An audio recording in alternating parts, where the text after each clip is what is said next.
যারা কমপ্লিট জাহান্নামী, এরা আমাদের মানে বিনা হিসেবে জাহান্নামী যারা, এরা আমাদের মুসলমান ছেলেদের আইকন। হ্যাঁ, মেসি কি জান্নাতি? জান্নাতে যাবে?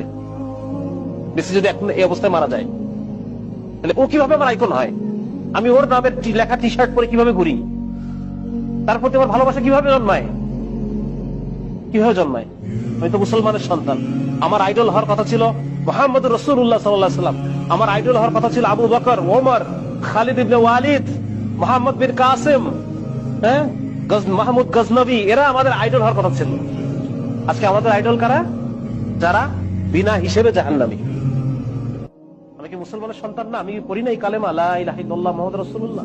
তাহলে এই ধরনের যারা আল্লাহকে অস্বীকার করে, যারা শিরকে নিমজ্জিত, কুফরে নিমজ্জিত, সিনার মধ্যে নিমজ্জিত, এই মানুষগুলো কিভাবে আমার আইকন হয়?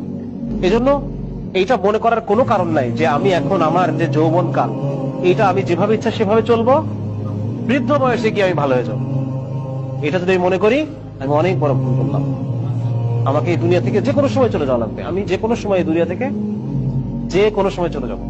আর এখন মৃত্যু হওয়া মানে এখনই আমার আখিরাত শুরু হয়ে গেছে। বুঝা গেছে? এখনই আমার কবর, হাসর, মিজান, আমার আখিরাত শুরু হয়ে গেছে। যার কারণে এটা, এই ভুল থেকে আমাদের উঠতে হবে এবং মুসলিম হিসেবে আমাকে নিজেকে চিনতে হবে যে আমি সবার আগে একজন কি, সবার আগে আমি একজন মুসলমান। আমি আল্লাহ তাআলার বান্দা। আর বান্দা মানে আমাকে আল্লাহ তাআলার প্রত্যেকটা হুকুম ফুলফিল করতে হবে, আল্লাহর আদেশগুলো আমার মানতে হবে।